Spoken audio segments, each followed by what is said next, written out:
Hi friends, ನಾನು ಇವತ್ತು ನಿಮ್ಗೆ 1 ಕಪ್ ಶಾವಿಗೆ ಮತ್ತು 1 ಮೊಟ್ಟೆಯಿಂದ ಒಂದು ಡಿಫ್ರೆಂಟ್ ಆಗಿರೋ ಮತ್ತು ವೆರೈಟಿ ರೆಸಿಪಿನ ನಾನು ನಿಮ್ಗೆ ಈ ವಿಡಿಯೋದೊಳಗೆ ಮಾಡಿ ತೋರಿಸಿರ್ತೀನಿ. ಸೊ ಮಕ್ಕಳಿಗಂತೂ ಈ ರೆಸಿಪಿ ತುಂಬಾ ಇಷ್ಟ. ಒಂದ್ಸಲ ವಿಡಿಯೋನ ಎಲ್ಲೂ ಸ್ಕಿಪ್ ಮಾಡದೆ ಪೂರ್ತಿಯಾಗಿ ನೋಡಿ. ಬನ್ನಿ ಇವಾಗ ವಿಡಿಯೋನ ಸ್ಟಾರ್ಟ್ ಮಾಡೋಣಂತ. ಮೊದಲಿಗೆ ನಾನಿಲ್ಲಿ ಒಂದು ಮಿಕ್ಸಿಂಗ್ ಬೌಲ್ನ ತಗೊಂಡು ನೋಡ್ರಿ. ಅದಕ್ಕೆ ಇವಾಗ 1 ಕಪ್ನಷ್ಟು ಶಾವಿಗೆನ ಹಾಕ್ಕೊಳಕತ್ತೀನಿ. ಶಾವಿಗೆನ ನಾನಿಲ್ಲಿ ಈ ರೀತಿ ಕೈಲೇ ಮುರಿದು ಪುಡಿ ಪುಡಿ ಮಾಡಿ ಹಾಕ್ಕೊಳಕತ್ತಾನ ನೋಡ್ರಿ. ಇದನ್ನ ಯಾವುದೇ ಕಾರಣಕ್ಕೂ ಫ್ರೈ ಮಾಡ್ಕೊಂಡಿಲ್ಲ, ಹಾಗೇನೆ ಇಲ್ಲೇ ಯೂಸ್ ಮಾಡ್ಕೊಂಡನಿ. ಇವಾಗ ನಾನು 1 ಮೊಟ್ಟೆನ ಈ ಶಾವಿಗೆ ಹಾಕಿದ್ವಲ್ಲ ನಾವು ಆ ಬೌಲ್ಗೆ ಹಾಕ್ಕೊಳಕತ್ತಾನ ನೋಡ್ರಿ. ಒಂದೇ ಒಂದು ಮೊಟ್ಟೆ ಹಾಕ್ಕೊಳಕತ್ತಾನ ನಾನಿಲ್ಲೇ. ಇವಾಗ ಇದನ್ನ ಈ ರೀತಿ ಇದೇನು ಹಳದಿ ಭಾಗ ಇರುತ್ತಲ್ಲ ಅದು ಮತ್ತದು ಬಿಳಿ ಭಾಗ ಎರಡು ಹೊಂದ್ಕೋಬೇಕು ಶಾವಿಗೆಗೆ. ಆ ರೀತಿ ಇದನ್ನ ನಾವು ಚಂದಾಗ ಒಂದ್ಸಲ ಮಿಕ್ಸ್ ಮಾಡ್ಕೋಬೇಕತಿ.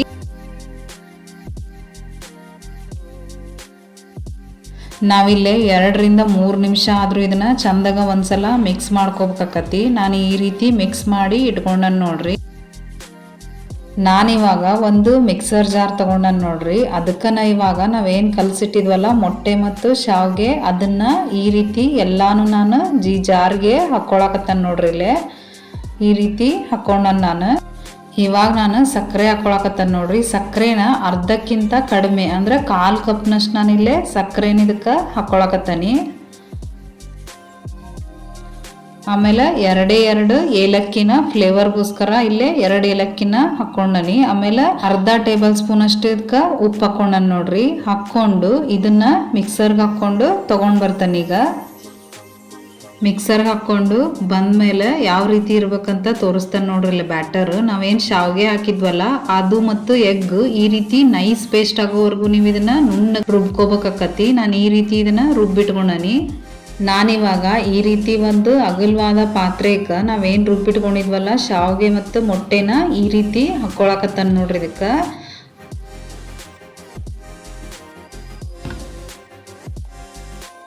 ಆಮೇಲೆ ಯಾವುದೇ ಕಾರಣಕ್ಕೂ ಇದಕ್ಕೆ ನೀರು ಹಾಕಕ್ಕೆ ಹೋಗಬೇಡಿ. ಅದೆಷ್ಟು ಬರುತ್ತೋ ಜಾರಿಂದ ಅಷ್ಟೇ ತಗೋರಿ. ಈ ರೀತಿ ನಾನು ತಗೊಂಡಾದ್ಮೇಲೆ ಇದಕ್ಕನ ಇವಾಗ 1 ಕಪ್ನಷ್ಟು ನಾನು ಇಲ್ಲೇ ಗೋಧಿ ಹಿಟ್ಟನ್ನ ಹಾಕ್ಕೊಳಕತ್ತಾನ ನೋಡ್ರಿ. 1-2 ಸ್ಪೂನ್ ಅಷ್ಟು ತುಪ್ಪನ ಹಾಕ್ಕೊಳತಾನಿ. ನೀವು ಬೇಕಂದ್ರೆ ಇಲ್ಲಿ ಎಣ್ಣೆನೂ ಯೂಸ್ ಮಾಡ್ಬೋದು, ಸನ್ಫ್ಲವರ್ ಎಣ್ಣೆನ ಬಳಸ್ಕೋರಿ. ಆಮೇಲೆ ಅರ್ಧ ಟೇಬಲ್ ಸ್ಪೂನ್ ಅಷ್ಟು ಇದಕ್ಕೆ ಬೇಕಿಂಗ್ ಸೋಡಾ ಹಾಕ್ಕೊಂಡನಿ. ಇದನ್ನ ಇವಾಗ ಚಂದಾಗ ಮಿಕ್ಸ್ ಮಾಡೋಣಂತ. ಇದನ್ನ ನಾವು ಕಲಸ್ಕೋಬೇಕಾಕತಿ. ಯಾವುದೇ ರೀತಿ ನೀರು ಹಾಕ್ಲಂಗ ನಾವೇನದು ಮಿಕ್ಸರ್ಗೆ ಹಾಕಿದ್ವಲ್ಲ ಅದೇ ಇದ್ರೊಳಗೆ ನಾವು ಇದನ್ನ ಕಲಸ್ಕೋಬೇಕಾಕತಿ.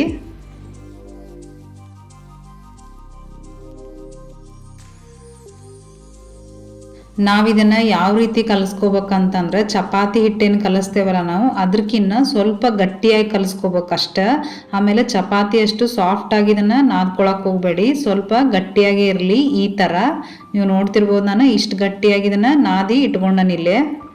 ಇವಾಗ ನಾನು ಇದನ್ನ ಈ ರೀತಿ 2 ಉಂಡೆಯಾಗಿ ಮಾಡ್ಕೊಂಡು ಇದನ್ನ ನೈಸ್ ಆಗಿ ಸ್ವಲ್ಪ ಸಾಫ್ಟ್ ಆಗಿ ಇದನ್ನ ನಾದ್ಕೊಳಕತ್ತ ನೋಡ್ರಿ. ಯಾಕಂದ್ರೆ ನಾವು ಗಟ್ಟಿಯಾಗಿ ಕಲಸಿರೋದ್ರಿಂದ ಇದು ಸ್ವಲ್ಪ ರಫ್ ಆಗಿರ್ತತಿ. ನಾವು ಈ ರೀತಿ ಕೈಲೇನ ಇದನ್ನ ಆದಷ್ಟು ಮೆತ್ತಗೆ ಮಾಡ್ಕೊಳ್ಳೋಣಂತ. ಇವಾಗ ನಾನು ಚಪಾತಿಗೆ ನಾವು ಉಳ್ಳಿ ಹರಿತೇವಲ್ಲ ಅದಕ್ಕಿನ್ನ ಸ್ವಲ್ಪ ಕಡಿಮೆ ಈ ರೀತಿ ಸಣ್ಣ ಸಣ್ಣ ಉಂಡೆಯಾಗಿ ಮಾಡಿಟ್ಕೊಳಕತ್ತ ನೋಡ್ರಿ. ಇಲ್ಲೇ ಈ ರೀತಿ ನಾವು ಚಿಕ್ಕದಾಗಿ ಮಾಡಿಟ್ಕೋಬೇಕಾಕತಿ. ಈ ರೀತಿ ನಾನು ಕಲಸಿದ್ದಿಟ್ಟನಷ್ಟು ಈ ರೀತಿ ಉಂಡೆಯಾಗಿ ಮಾಡಿಟ್ಕೊಂಡನಿ. ಅದ್ರೊಳಗೆ ಇವಾಗ 1 ಉಂಡೆನ ತಗೊಂಡು ಈ ರೀತಿ ನಾನು ರೌಂಡಾಗ ಇದನ್ನ ಮಾಡ್ಕೊಂತಾನೆ ನೋಡ್ರಿ. ಯಾವುದೇ ರೀತಿ ಕ್ರಾಕ್ಸ್ ಆಗ್ಲಿ ಏನು ಇರಾಕ್ ಹೋಗ್ಬಾರ್ದು ಇದ್ರೊಳಗ. ಆ ರೀತಿ ನಾವು ಈ ಉಂಡೆನ ರೆಡಿ ಮಾಡ್ಕೋಬೇಕಾಕತಿ. ಈ ರೀತಿ ರೋಲ್ ಮಾಡಾದ್ಮೇಲೆ ಈ ರೀತಿ ಒಂದ್ಸಲ ಇದನ್ನ ಪ್ರೆಸ್ ಮಾಡ್ಕೋರಿ. ಮಾಡ್ಕೊಂಡಾದ್ಮೇಲೆ ನಾನು ಇಲ್ಲೇ ಚಾಕು ಯೂಸ್ ಮಾಡ್ಕೊಂಡಿನಿ. ಚಾಕು ಸಹಾಯದಿಂದ ಇದ್ರ ಮೇಲ್ಗಡೆ ಒಂದು ಡಿಸೈನ್ ಮಾಡ್ಕೊಂತಾನೆ ನೋಡ್ರಿ. ಈ ರೀತಿ ನಾನು ಲೈನ್ನ ಹಾಕೊಳಕತ್ತಾನ ಇದ್ರ ಮೇಲ್ಗಡೆ. ನೀವು ಚಾಕುನ ಯೂಸ್ ಮಾಡ್ಬೇಕಂತಿಲ್ಲ, ನೀವು ಸ್ಪೂನ್ ಸಹ ಇಲ್ಲೇ ಯೂಸ್ ಮಾಡ್ಕೋಬಹುದು. ನಾನು ಈ ರೀತಿ ಡಿಸೈನ್ನ ಮಾಡ್ಕೊಂಡನಿ. ಇವಾಗ ಒಂದು ನಮ್ದು ರೆಡಿ ಆಯ್ತು. ಅದೇ ರೀತಿ ನಾನು 2ನೇದ್ದು ಸಹ ಮಾಡ್ಕೊಳತ್ತಾನ ನೋಡ್ರಿ. ಇಲ್ಲೇ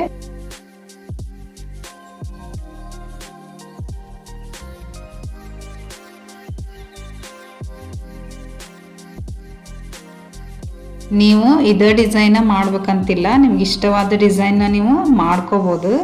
ಇವಾಗ 2ನೇದ್ದು ನಮ್ದು ರೆಡಿ ಆಯ್ತು ನೋಡ್ರಿ. ಇದನ್ನು ಇವಾಗ ನಾನು ಪ್ಲೇಟಿಗೆ ಎತ್ತಿಟ್ಕೊಳಕತ್ತಾನ ಇಲ್ಲೇ. ನಾನಿಲ್ಲೇ ಇದು ಇನ್ನು ಉಳಿದಿದ್ದು ಮಾಡ್ಕೊಳ್ಳೋಷ್ಟೊತ್ತಿಗೆ ಎಣ್ಣೆ ಬಿಸಿ ಮಾಡ್ಕೊಳ್ಳೋದಕ್ಕೆ ಇಟ್ಬಿಡ್ತಾನೆ. ಅದಕ್ಕೆ ನಾನಿಲ್ಲೇ ಸ್ಟವ್ನ ಆನ್ ಮಾಡಿ ಈ ರೀತಿ ಒಂದು ಬಾಣಲಿ ಇಟ್ಕೊಳಕತ್ತಾನ ನೋಡ್ರಿ. ಇದಕ್ಕೆ ಇವಾಗ ಎಣ್ಣೆ ಹಾಕ್ಕೊಂಡು ಕಾಯೋದಕ್ಕೆ ಇಡೋಣಂತ. ಅದು ಕಾಯೋಷ್ಟೊತ್ತಿಗೆ ನಾವು ಇನ್ನು ಉಳ್ಕಿದ್ದಂಥ ಹಿಟ್ಟನ್ನ ಕೂಡ ಈ ರೀತಿ ನಾವು ರೆಡಿ ಮಾಡಿ ಇಟ್ಕೋಬೋದಿಲ್ಲೇ.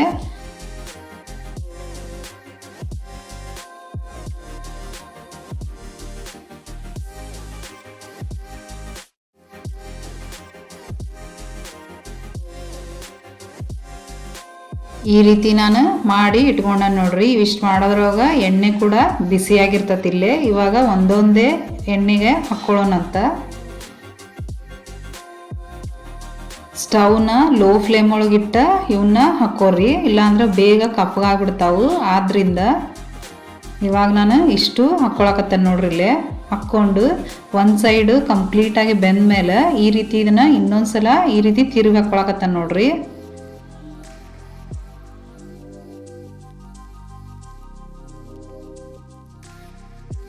ಹೊಳ್ಳಿಸಿ ಆದಮೇಲೆ 1 ನಿಮಿಷ ಆದರೂ ಅದನ್ನು ಲೋ ಫ್ಲೇಮ್ ಒಳಗೆ ಬೇಯಿಸ್ಬಿಡಿ. ಅವಾಗ ನೀಟಾಗಿ ಪರ್ಫೆಕ್ಟಾಗಿ ಕುಕ್ ಆಗಿರ್ತಾವವು. ಸೊ ಈ ರೀತಿ ಇವು ರೆಡಿ ಆದವು ನೋಡ್ರಿ. ನೀವು ನೋಡ್ತಿರ್ಬೋದು ಎಷ್ಟು ಚೆನ್ನಾಗಿ ಕಾಣ್ತಿದೆ ಅಂಥೇಳಿ. ಸೊ ಇವಾಗ ನಾನು ಇವು ರೆಡಿಯಾಗಿ ಅವು ಇವನ್ನ ಒಂದೊಂದು ತಕ್ಕೊಂತಾನೆ ನೋಡ್ರಿ. ಈಗ ಆದಷ್ಟು ಲೋ ಫ್ಲೇಮ್ ಒಳಗೆ ಇವನ್ನ ಫ್ರೈ ಮಾಡ್ಕೋರಿ, ಇಲ್ಲ ಬೇಗ ಕಪ್ಪಾಗ್ತಾವೆ ಇವು. ಈ ರೀತಿ ನಾನು ಎಲ್ಲಾನು ತೆಗೆದಿಟ್ಕೊಳತ್ತಾನೆ ನೋಡ್ರಿ. ತೆಗೆದಿಟ್ಕೊಂಡು ಇನ್ನೊಂದು ಬ್ಯಾಚ್ ಹಾಕೊಳಕತ್ತಾನೆ ಇಲ್ಲೇ.